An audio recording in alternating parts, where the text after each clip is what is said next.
Halo, selamat malam rekan-rekan pendengar. Kembali lagi bersama saya dan rekan-rekan dari kelompok 3 Latsar CPNS tahun 2025. Senang sekali rasanya kita bisa berjumpa kembali di podcast kali ini. Tentunya kita akan membahas terkait dengan aspek-aspek dan kehidupan dari seorang ASN. Dan pada malam hari ini kita akan membahas terkait dengan penerapan core values berakhlak. Teman-teman mungkin sudah sering mendengar kata-kata atau slogan core values akhlak, tapi kebanyakan dari kita cuman hanya sekedar tahu kepanjangannya saja tanpa kita tahu bagaimana sih penerapan yang sebenarnya dari core values akhlak ini dalam kehidupan kita sehari-hari. Dan malam ini kita akan membahas tuntas satu persatu dari poin-poin ASN berakhlak. Langsung saja untuk yang pertama yaitu berorientasi pelayanan. Mungkin bisa langsung dijelaskan oleh Kak Indah. Oke, silakan Kak Indah. Oke, terima kasih Kak Harisa. Baik, di sini saya akan menjelaskan mengenai salah satu nilai berakhlak dari ASN ya, yaitu berorientasi pelayanan. Berorientasi pelayanan itu sendiri sangat berkaitan dengan kepuasan masyarakat ya, apalagi kalau misalkan di instansi yang menjual jasa pelayanan ya, seperti itu. Berorientasi pelayanan itu sendiri merupakan pondasi di substansi kita ya. Kemudian kalau misalkan diberi contoh, kalau misalkan sesuai dengan profesi saya sebagai dokter gigi di puskesmas, mungkin kalau berorientasi pelayanan ini salah satu contohnya memberikan bersikap ramah kepada pasien, tutur kata yang lembut, karena itu salah satu yang penting kalau kita menjual jasa pelayanan. Salah satunya lagi contohnya cepat tanggap dalam tindakan ya. Bagaimanapun kondisi kita, semisal kita lagi mood swing ataupun lagi ada masalah di luar kantor, tetap ya menghadapi pasien dengan bersikap ramah gitu ya. Kemudian berorientasi pelayanan itu sendiri merupakan nilai inti ya yang menekankan pentingnya em, memberikan pelayanan terbaik dengan menempatkan kepuasan masyarakat sebagai prioritas utamanya. Nilai ini tidak hanya berbicara tentang prosedur, tetapi juga tentang menghadirkan pengalaman positif melalui sikap ramah, cepat, cepat, dan solutif, serta komitmen perbaikan berkelanjutan. Kemudian, berorientasi pelayanan itu sendiri menjadi pedoman dalam kita bekerja. Dengan menerapkannya, kepercayaan masyarakat terhadap pemerintah dapat terjaga. Kemudian kualitas layanan meningkat, serta citra positif ASN semakin kuat. Mungkin itu ada penjelasan sedikit dari nilai berorientasi pelayanan ya, teman-teman. Oke, baik. Terima kasih Kak Indah penjelasan yang sangat spesifik dan detail ya. Oke, kalau boleh tahu ini Kak Indah tugasnya di mana Kak? Tugasnya di ini, Dinas Kesehatan Kabupaten Bengkulu Selatan di UPT Puskesmas Anggut ya, Kak. Oh, di Puskesmas Anggut. Oke, dari penjelasan Kak Indah nih, Iya. kalau saya boleh tahu nih, menurut Kak Indah sendiri, Kak Indah sudah menerapkan belum poin yang pertama ini Kak di Puskesmasnya atau di kantornya? Mungkin ya sudah ya kalau contohnya yang bersikap ramah kepada pasien ya. Kadang kan kita kalau lagi wanita kan ada siklus menstruasi ya gitu. Biasanya Iya, mood swing betul. kan. Benar Menghadapi banget. pasien yang mungkin entah cerewet ataupun pasien anak-anak yang menangis. Itu kan kita tetap sabar, tetap ramah, tetap Baik. bertutur kata yang volumenya yang rendah ya kalau kita berbicara ya. Mungkin salah satu itu ya. Oke, Oke, terima kasih Kak Ina. Berarti Kak Ina sudah paham nih ya Kak, bukan sekedar paham teori, tapi terkait dengan implementasinya di kehidupan sehari-hari ya. Oke, terima kasih Kak Indah. Kita lanjut ke poin kedua, yaitu Oke. akuntabel. Akuntabel ini akan dijelaskan oleh Kak Hari. Oke, dipersilakan Kak Hari. Ya baik, terima kasih Kak Harisa. Soalnya itu akuntabel. Tadi kan sudah dijelaskan untuk nilai pertama tadi berorientasi pelayanan oleh Kak Indah. Soalnya itu eh, huruf A yang pertama akuntabel. Apa sih akuntabel itu? Akuntabel itu ialah eh, pertanggungjawaban terhadap amanah yang diberikan oleh pemerintah dan masyarakat oleh pelaksana kebijakan. Eh, Selain itu akuntabilitas itu uh, selain mempertanggungjawabkan tentang anggaran, juga mempertanggungjawabkan tentang keputusan, ucapan, dan tindakan.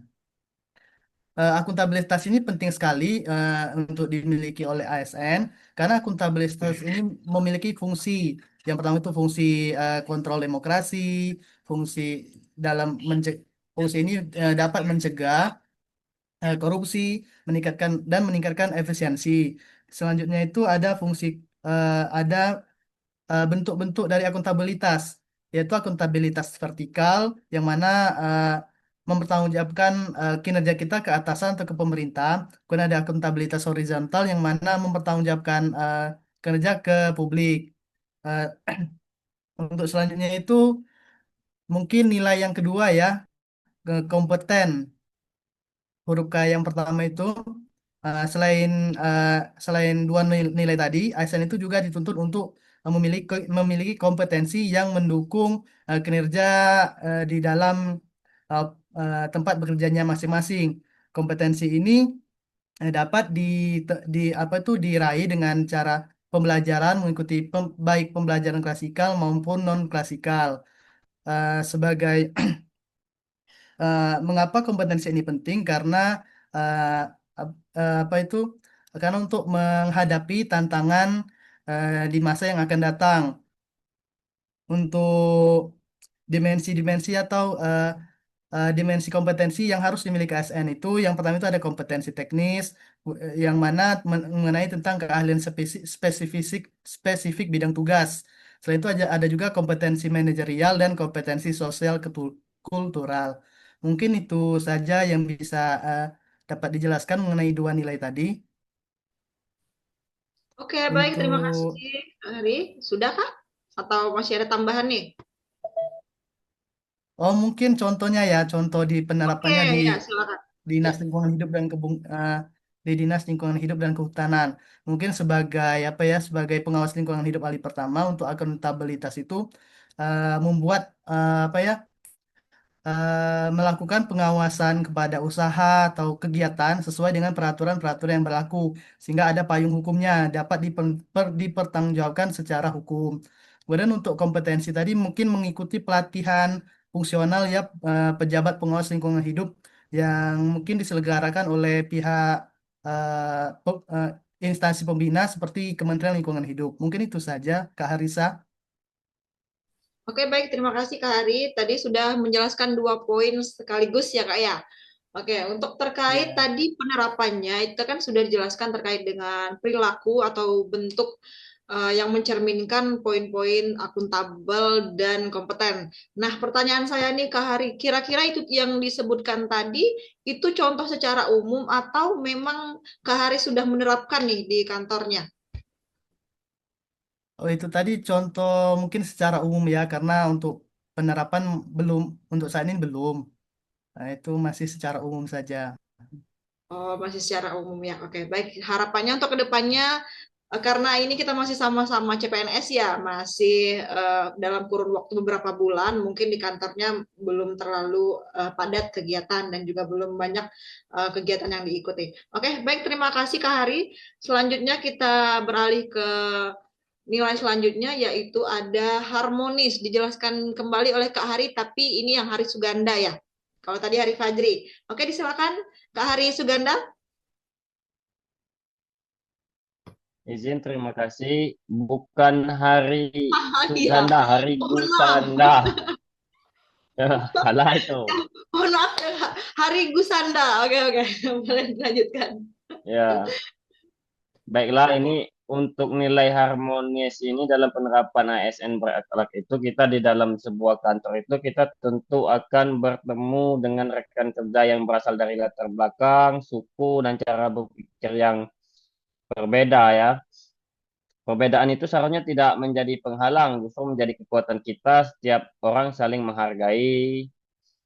Penerapan nilai harmonis terlihat saat pegawai mau mendengarkan pendapat orang lain tanpa merasa tersinggung, untuk saling berbagi, mampu menjaga sikap dalam komunikasi, untuk sopan santunnya, dan berusaha menciptakan suasana kerja yang positif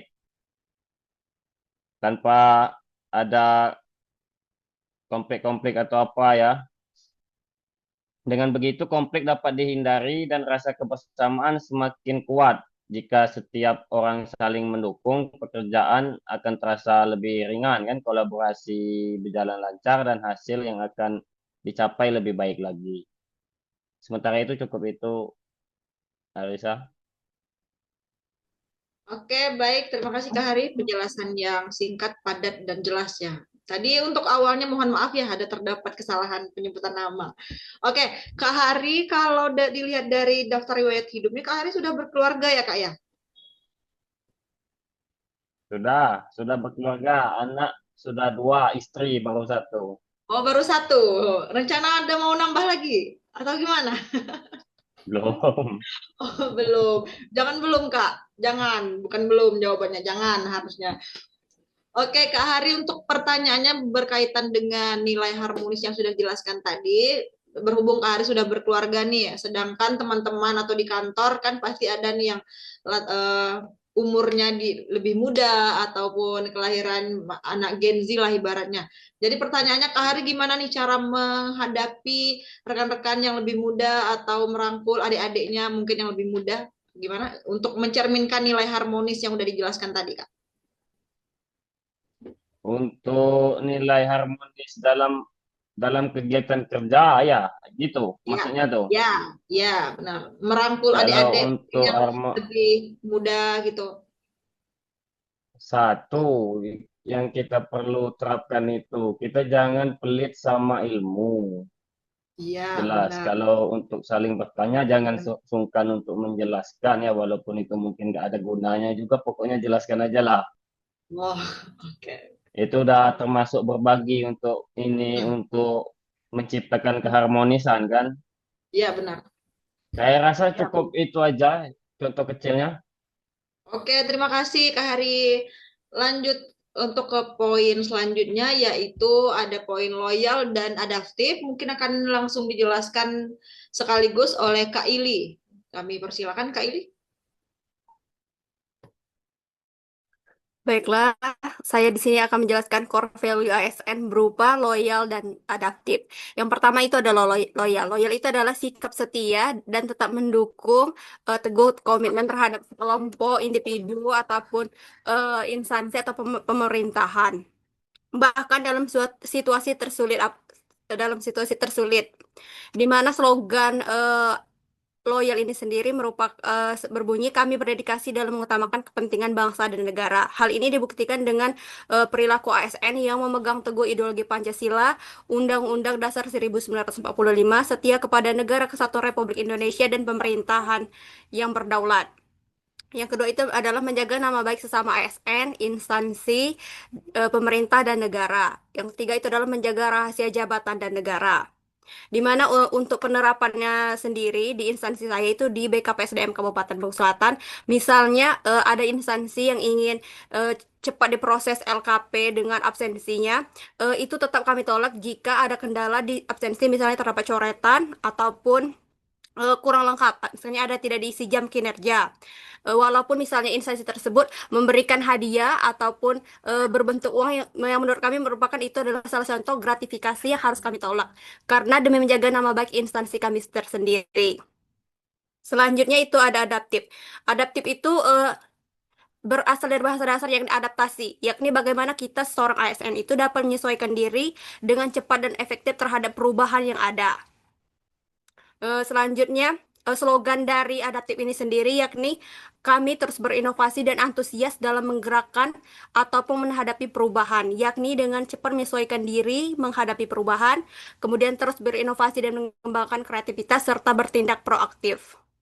Nah, contoh adaptasi ini sendiri, saya selaku operator keuangan yang memegang aplikasi SIPD Penatausahaan, yang dimana dulu itu kan aplikasinya berupa FIMS, belum SIPD Penatausahaan.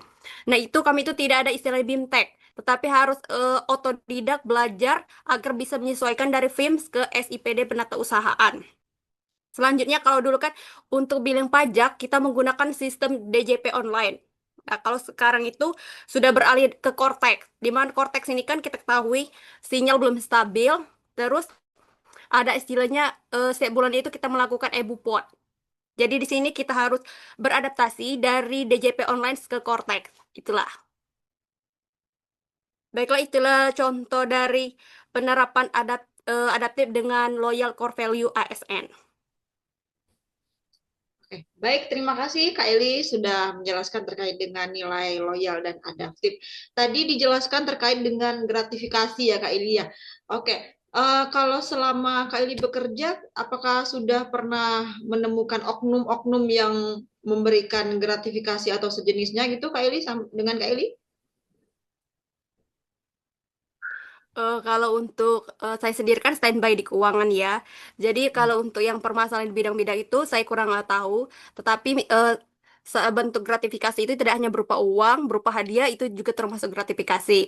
Biasanya itu misalnya instansi-instansi yang ingin cepat LKP-nya diproses untuk proses pencairan TPP.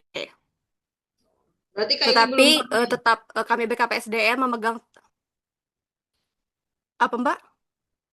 Kak Eli belum pernah berarti ya di ini dalam keadaan seperti itu? Belum Mbak. Kalau Belum. ibarat kalau menemukan secara langsung belum karena standby di keuangan. Oh, standby. Oke. Baik, untuk yang untuk adaptif tadi kita simpulkan itu berarti kita harus melek teknologi berarti ya sebagai generasi muda Iya. juga zaman sekarang supaya bisa menerapkan nilai dari adaptif. Oke, terima kasih Kak Ili. Selanjutnya nilai selanjutnya yaitu kolaboratif yang akan saya jelaskan sendiri. Mungkin simpel saja ya. Kolaboratif artinya berkolaborasi atau bekerja sama antara individu dan individu yang lainnya. Karena yang namanya organisasi pasti terbentuk lebih dari satu orang. Kalau seandainya organisasi itu hanya didirikan atau diisi oleh satu orang saja, mungkin organisasi tersebut tidak akan lancar. Jadi itulah gunanya kita sebagai seorang ASN harus mampu berkolaborasi antara satu dan yang lainnya supaya pekerjaan kita akan mudah dan tepat cepat terselesaikan. Mungkin simpelnya seperti itu saja ya. Baik, teman-teman pendengar setia, sudah kita jelaskan dari awal sampai ke akhir terkait dengan nilai-nilai berakhlak tadi ya, dari berorientasi pelayanan sampai ke kolaboratif.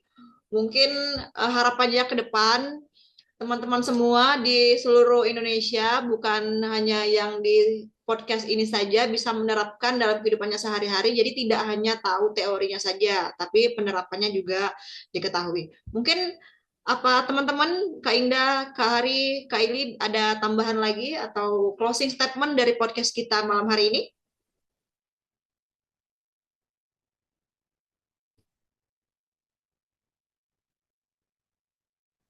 Gimana, ada tambahan dari teman-teman atau kita cukupkan saja podcast kita malam hari ini?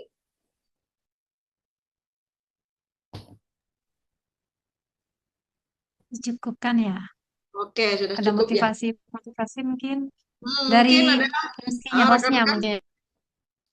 Oh, jangan dari hostnya aja, dari semuanya dong, gitu. Motivasi untuk rekan-rekan semua. Satu kata dan untuk malam Baiklah, saya ini. punya sedikit kata-kata. Oke, silakan Kak Ili.